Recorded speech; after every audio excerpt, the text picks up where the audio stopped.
Lisa. I'm here today to share with you how I do jelly prints on tissue paper. So first let's look at why I do this and the materials that are needed, and then we'll get right into doing some jelly printing. The reason that I do prints on jelly prints on tissue paper is for two reasons.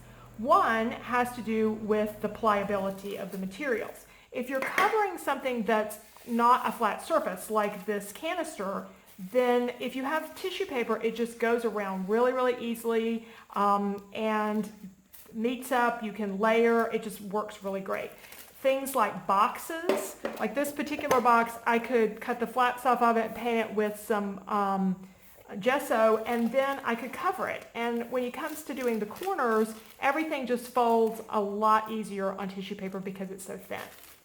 The other reason I think that's really fun about tissue paper is the layering effect, because the white part of the tissue paper disappears almost completely when you add the glue, either Mod Podge or some kind of matte medium.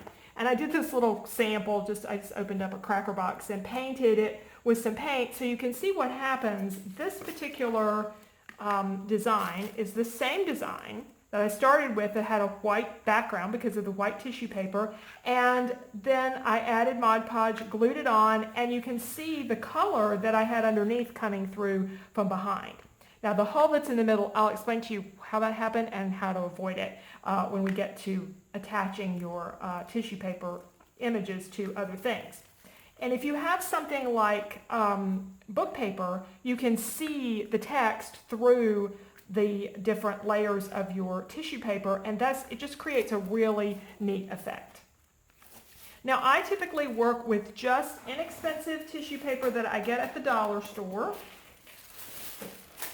So just plain white tissue paper. You can do the printed tissue papers if you want to, and just add another layer of image on there before you add your jelly prints. The other thing you can work with is things like patterns, dress patterns. These, you can pick these up if you don't already have some gathering dust in your craft room that you're not going to use anymore. In thrift stores and whatnot, you can find things like this.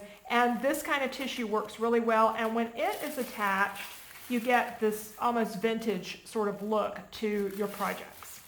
So if we have our tissue paper, and I've taken some of the white paper and I've cut it into pieces, then what we need is our jelly plates. You can use the ones that are in various shapes. You can use a large plate like the 8x10 plate. You need stencils, paint, and of course a brayer and lots of paper towels to work with the tissue paper. So let's get started creating some of these prints, and then I'll attach them for some of these projects, and you can see how great everything looks in the end.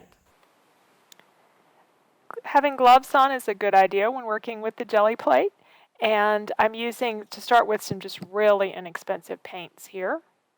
You can use any of the things that you normally work with on the jelly plate. These are just cheap acrylic paints. I'm blending in some different colors.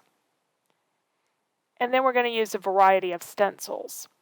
And if you have something that's directional, like this alphabet, you want to put it backwards so that it will print correctly when it comes out.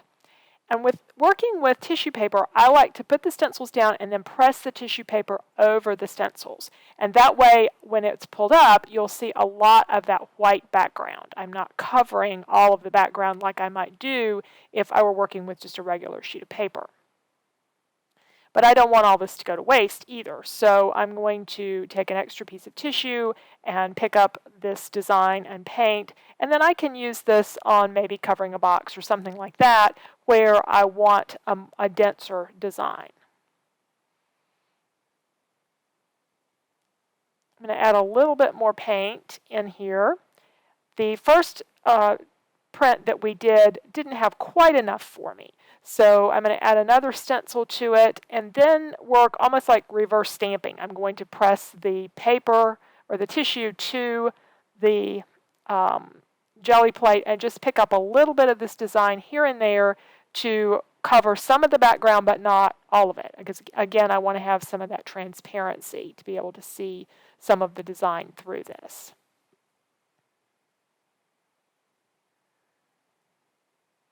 And then we'll try a piece of the tissue, like dressmaker's tissue. Now you're going to have some crinkles in this. That's perfectly normal. It's just part of the look. So it's not going to end up being perfectly flat like a regular sheet of paper. You can also press your design onto tissue paper, and I have adhered mine in a couple of the corners with some washi tape. But I'm just going to do several different, in this case, circle designs. Circles, I think, are my favorite of the different jelly plate shapes. I have some of the other shapes, but I really love the circles. And I did covered a box with the circle tissue printed designs in a video several years ago, and I'll include that as a link along with some of the other ones that I've done in the description for this video. So we're just adding lots of different designs onto this one print, and this is a box that originally contained cookies, and the bottom of it has these really cool designs. So you don't have to use stencils. You can use anything that you normally do with your various jelly prints. Right? I'm using a little bit nicer quality paint here for some of this, but it was really more the colors. That was what I was going for with some of the different colors. That's one of my favorite Crafters Workshop stencils. Some really good designs there.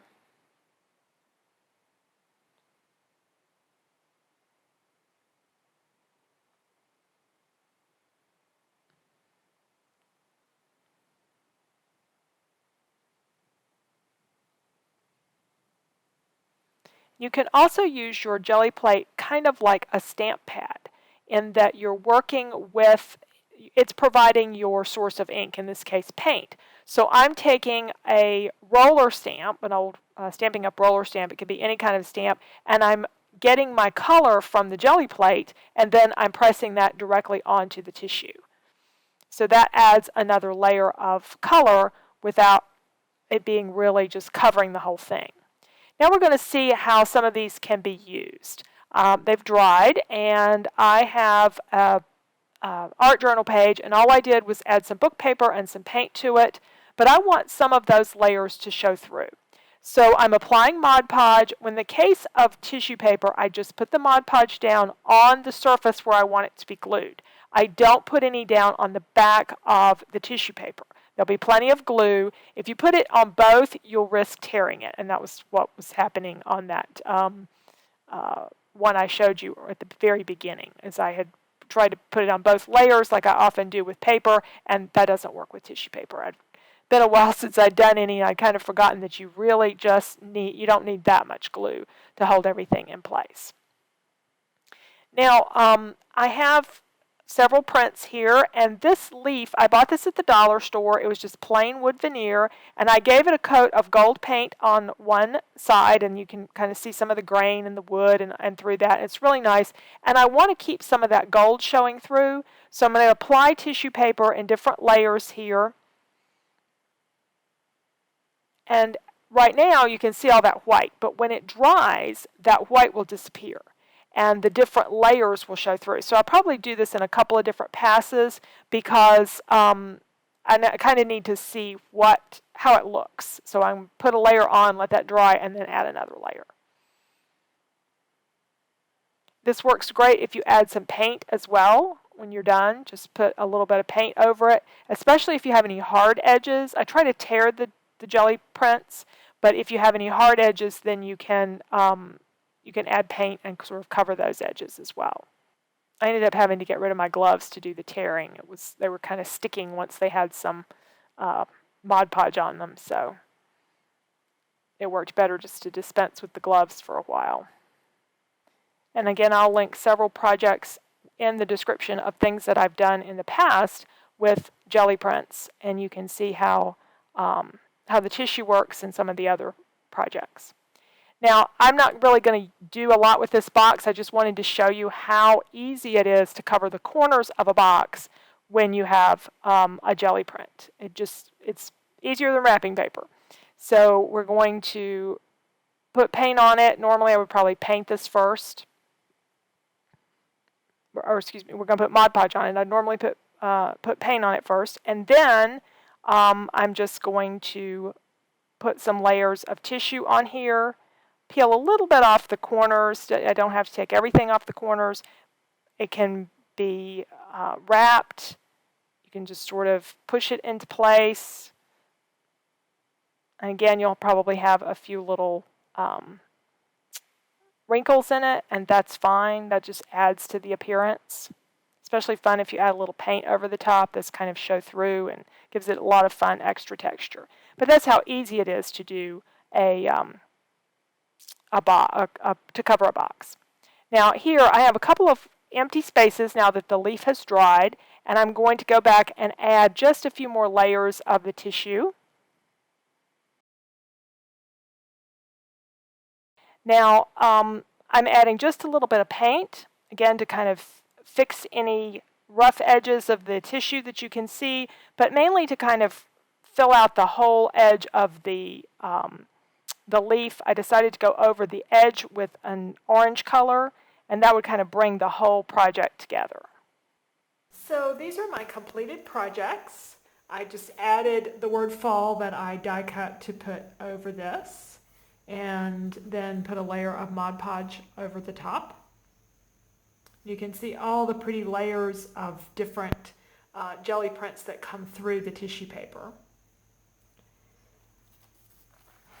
The art journal page added some die-cut butterflies, some definition out of an old dictionary, and a little bit of stamping to go over this pretty background.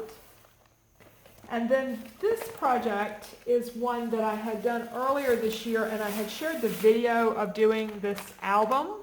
And one of the backgrounds were these jelly prints on tissue paper, and I added a few other layers to them, but I didn't show actually doing the jelly printing in this album. It's one of the things that prompted me to come in and do this video. And I think this was a jelly print too that went on that first page of the album. So those are some projects where I have used the jelly prints that I've created on tissue paper, and I hope you'll give it a try. It's a lot of fun to do. Thanks for watching.